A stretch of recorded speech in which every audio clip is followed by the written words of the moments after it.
অবান্তর অরাজনৈতিক কথাবার্তা। মানুষ উন্নয়ন, রুটি কাপড়া और মাকানের উপর দাঁড়িয়ে ভোট দেন।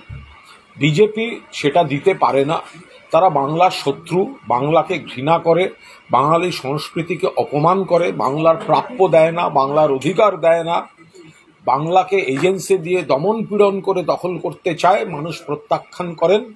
ফলে এই যে কথাবার্তাগুলো, এত পার্সেন্ট আমরা যদি এই ধর্মের ভোট পাই, ওই ধর্মের ভোট পাই, এরা দিশাহীন পলিটিক্স করছে। কখনো বলে একজন যে আমাদের অমুকদের ভোট চাই না, আর একজন আর এক রকম বলে। এরা ধর্ম নিয়ে নিজেরা বিভ্রান্ত, নিজেরা চক্রান্ত করে, মানুষকে বিভ্রান্ত করতে চায়। কিন্তু মানুষ জানেন উন্নয়ন, পরিকাঠামো, পরিষেবা, রুটি কাপড়া মাকান, কর্মসংস্থান, আয় বৃদ্ধি কারা দিচ্ছে? সেটা মমতা বন্দ্যোপাধ্যায়ের নেতৃত্বে তৃণমূলের সরকার দিচ্ছে। ফলে মানুষ সেদিকে থাকবে।